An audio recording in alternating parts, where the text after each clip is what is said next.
Hello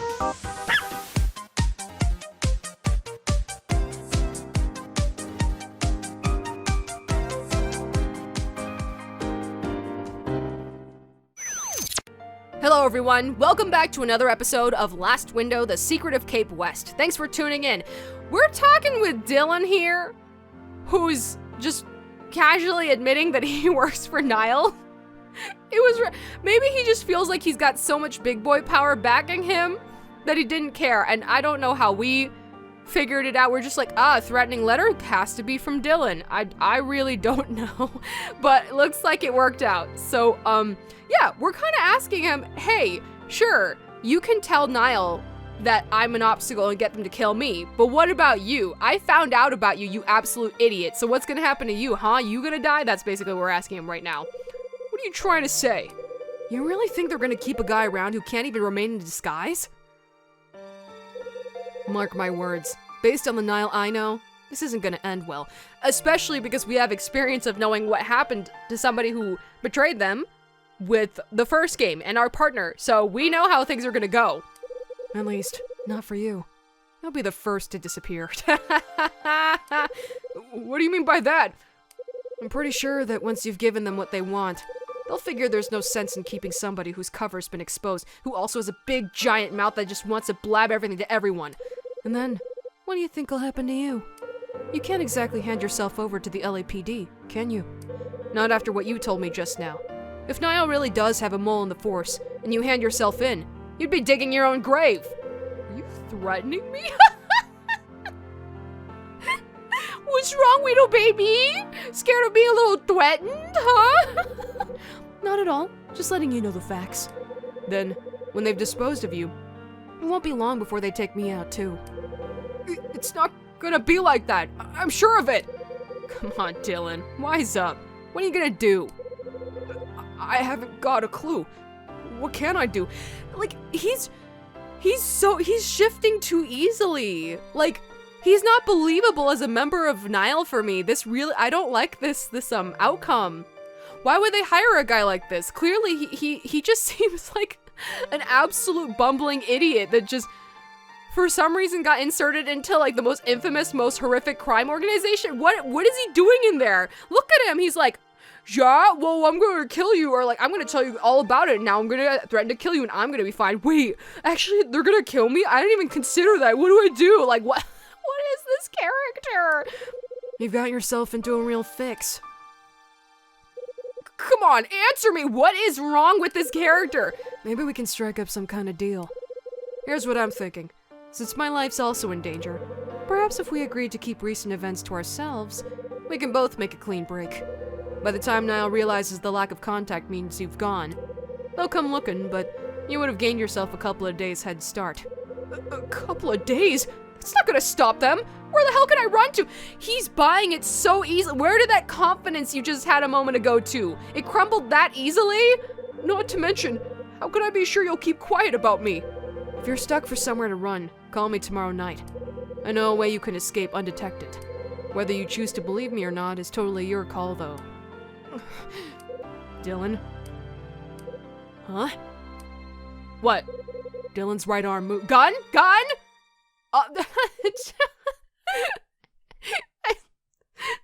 This character is taking me on a roller coaster ride, but not a good one though. Sometimes you got a roller coaster of emotions where one moment you're laughing, one moment you're crying. Sure, I might be laughing, I might be crying. It's all out of pain and suffering and hysteria though.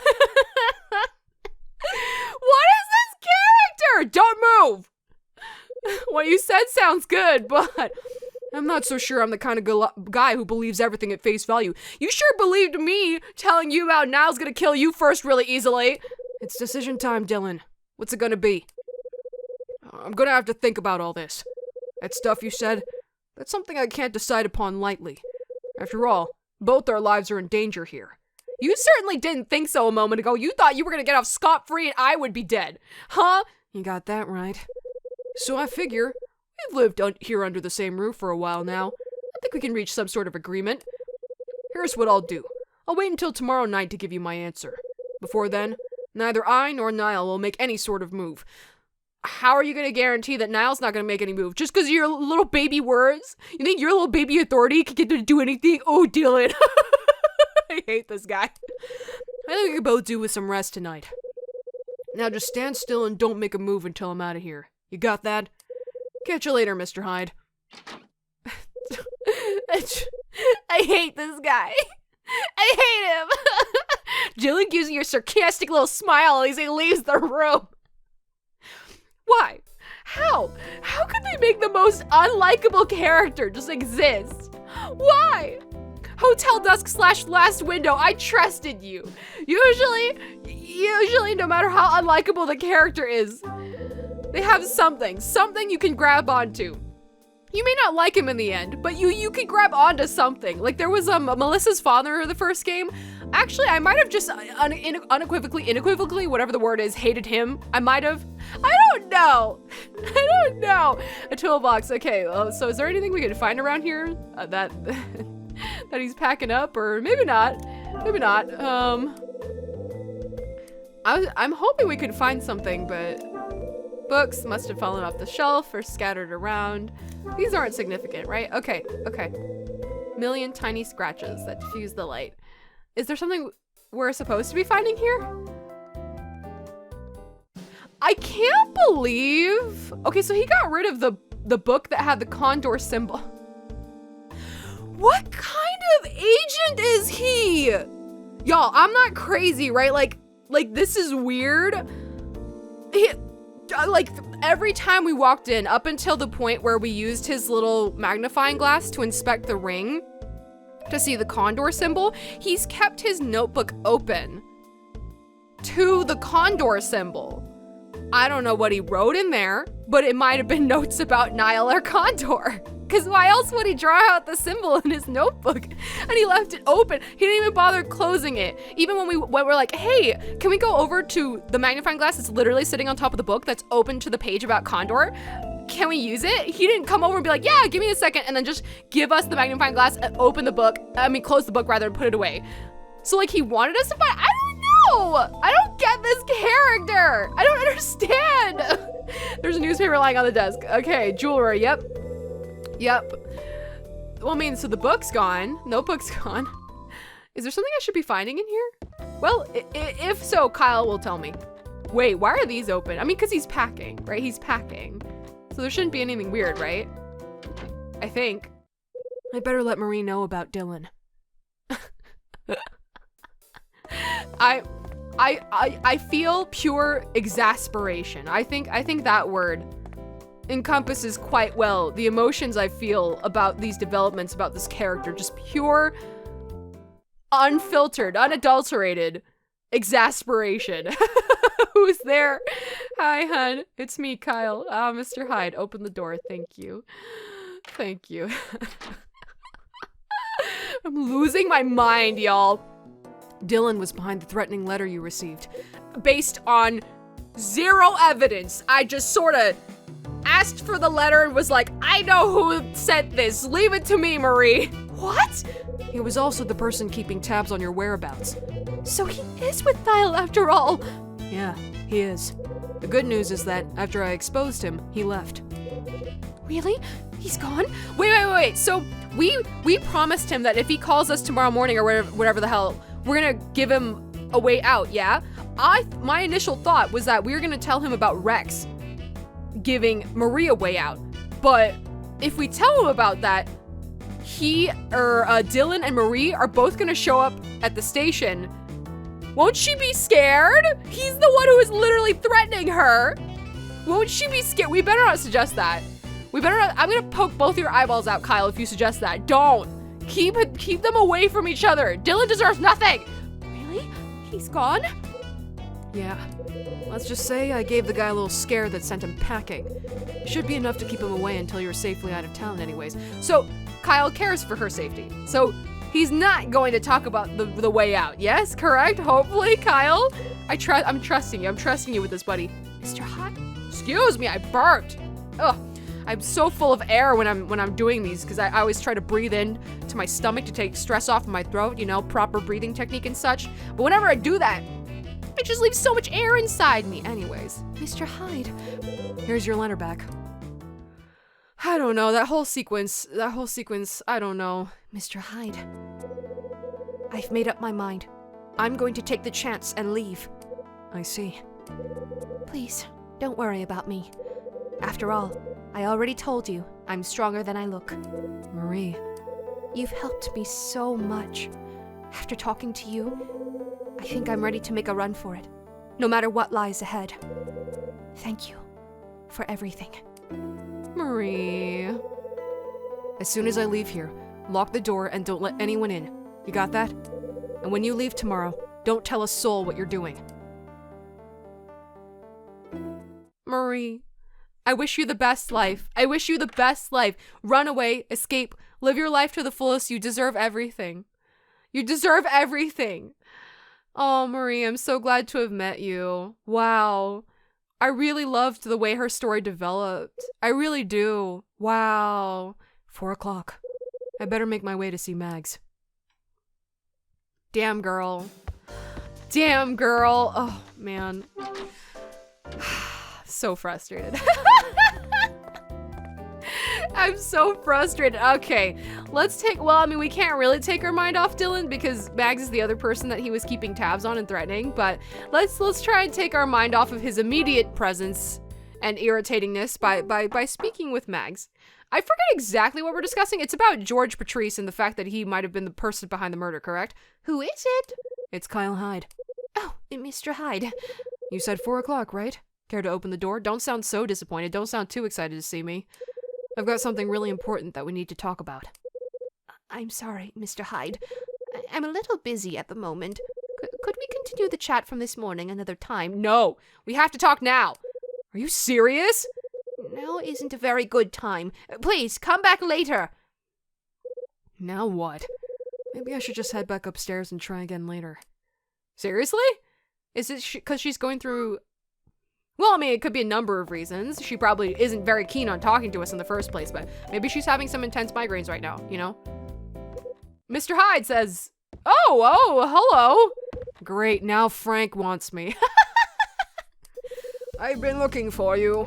I thought we were meeting later. What do you want? Well, because I telepathically knew that your meeting at 4 o'clock was bust, I'm going to move my meeting from 5 o'clock up to 4 o'clock just for you. You were in Dylan's room earlier, am I right? Why is everybody knowing what we're doing? Why is everybody knowing who's talking to who, what everybody's up to? I hate this place. Let me leave. Yeah?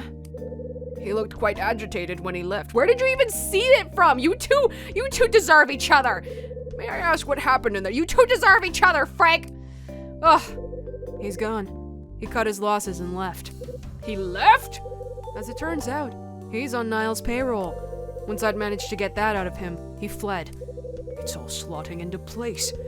Looks like it's true about him being the person Nile sent here then. Ha! It seems my instincts haven't let me down after all. You didn't even do anything about it. I did. Did you suspect Dylan? In a manner of speaking, that's another way of saying, no, I had no idea, but I'm just going to try and take credit and seem like I know more. Did you manage to uncover something about Dylan then?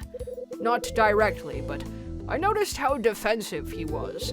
So what put you onto him? There was something strange about him. Something he just couldn't hide. You mean the fact that he freaking can't keep secrets and just blabs everything to everyone? Kind of like a smell that can only be picked up by seasoned detectives like me. Like, I wanted to retort back and say, like, literally anybody could see that something's up with that guy, but I suppose I never suspected him to be in Nile, though. Like, that's not at all what I was suspecting. Not that Frank did either. So Frank, still, basically, you're still stating the obvious. Anybody could smell that smell from 10 billion miles away, okay? Guess you set off your detective instincts. Yes, you could say that. Don't be too proud of yourself. He's suspicious as all hell and he's the worst. I noticed that his movements seemed deliberate, and they were done to match hers. Hers? Yes, Mrs. Patrice, of course. And when you understand what kind of woman she is, as I do, you would appreciate that Dylan's movements are rather suspicious. That was the motivation behind me wanting to investigate where he was frequenting. Okay, alright, spilled beans, old man. What kind of woman do you think Mrs. Patrice is? Of course, I had my own information about her, but after hearing yours, I deduced that Mrs. Patrice is quite clearly the wife of a villain. Whoa, putting it really dramatically there, buddy. Her late husband, George Patrice, was a close friend of Michael McGrath, the one-time owner of Hotel Cape West. He also just happened to be the prime suspect in the murder of Kathy McGrath. You told me that you were able to have a conversation with Michael's son. Would you think that he would have told you then that he had marked a certain individual as Kathy's murderer, and that individual was George Patrice? Precisely. This was the same conclusion that the first detective on the case came to. So George Patrice was the number one suspect, huh? That's what the detective in charge of the original case thought, at least. At the time of the victim's death, he was absent from the party and without an alibi. Conveniently for him, though, his wife, Margaret, provided him with an alibi later on. Do you believe he was responsible for the murder? I must admit, I do. I see. Not only that, I also firmly believe that he knew the whereabouts of the missing Scarlet Star. What? And if Niall had been using Dylan to watch Mrs. Patrice, then there's no doubt. Let me get this straight. Earlier, you said there was only one person who knew where the Scarlet Star was, and that person was the hotel manager, Michael McGrath. Why then would you say that George Patrice knew? I meant that McGrath was the only person working at the hotel who knew. But when we're talking about George Patrice, Condor's ringleader? Well, I find it hard to believe he didn't know all there was to know. There's something more I have to say about the Scarlet Star, though. Wait, is Kyle not gonna react to that statement? I mean, there's plenty of hints of, like, tying him to this whole situation, but I don't think anybody's just straight up said George Patrice was Condor's ringleader. I don't think anybody's made that. Kyle's just not gonna react to that? Oh my god! Where was Dylan frequenting? The 4th floor and the basement.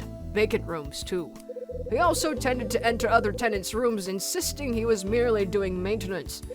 I can't tell you how many times I spotted him leaving room 306, for example.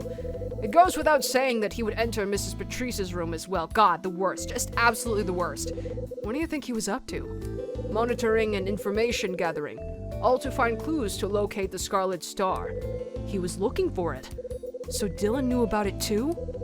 They let some underling know about the Scarlet Star? Like, what? Something's weird. Something's obviously weird about him. Yeah, that's weird too, right? Kyle's pointing that out. That's weird. Why would they? Is he secretly actually the head of one of them? There's like no way. And he's just playing really dumb? Like, I don't know. What else do you know? I had intended to talk about that in the cafe. Come on, you've mentioned this much. I think you need to tell me everything. Should we really be talking about all this, literally in the hallway, right at the stairway? Huh? What if someone's a floor above listening to us right now? Huh? You're very persuasive, Mr. Hyde. This is how I see it. Michael McGrath was in possession of the Scarlet Star, but when his wife was killed off, he naturally became frightened and hid it where nobody else would be able to find it. A room between the 4th floor and the roof, right? It's in there. It's right there. I got it. I've solved the case. I've cracked the case. You mean like in a building that used to be a hotel? Indeed. And I'm positive that he left some sort of means to locate it again later on. It's in the postcard. It's on the postcard. The postcard shows a lighthouse. It's in the lighthouse. I've truly cracked the code. It's in the lighthouse because the postcard shows the shore with a lighthouse. Right? I've cracked it. I've got it. I've nailed it. Ace detective. He must have figured that at some point somebody would try to obtain the Scarlet Star. He thought that someone would come looking for it. Yes, the same people that knew the truth behind its disappearance. But who are those people? Condor ringleader George Patrice and his wife, Margaret. Mike Porter and Peter Rivet, too. Naturally, Niall would have been aware as well. Mike and Peter were part of Marie's family. The only ones to survive up until the present day are Mrs. Patrice and Niall. Out of all the people who knew the truth behind how the Scarlet Star disappeared, only Mrs. Patrice and Niall are left. Hold on. Frank, there's one more person who knew about the disappearance of the Scarlet Star. There is? You! You know exactly how it came to be missing, don't you? Alright, if you won't come clean now, this conversation's over. Fine. Have it your way. The reason I've been looking into the events of this building's past is to restore a certain reputation. Huh? What? Like your own reputation? What? Whose like yours as a detective? Whose reputation needs restoring? Mine, of course, yeah. He's like, a frickin' no duh. Are you seriously asking me that question, you big dum-dum? Yours. 25 years ago, I was part of the investigation into Condor, Mr. Hyde. During this investigation, I learned something about Hotel Cape West. I found out that this was where Condor conducted their fencing of stolen jewelry. Soon after that, an internal investigation took place and I was removed from the case. I believe I was the victim of a conspiracy perpetrated by a certain person. What kind of conspiracy? It was a plot to remove the person poised to unveil the truth about Condor.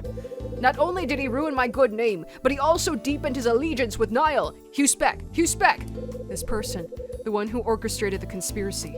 Are you talking about Hugh Speck? Are you talking about the mayoral candidate, Hugh Speck? I am. That's where it all ties together. That's how it all ties together. That's where it all connects. Everything's interwoven. Everything's coming together. Coming up roses, coming up daisies, however the hell it goes. Okay, we're actually at the end of the episode, but holy cow. I feel it. I see the light at the end of the tunnel. Do you see the light ahead? My God. Holy cow. Okay, sorry.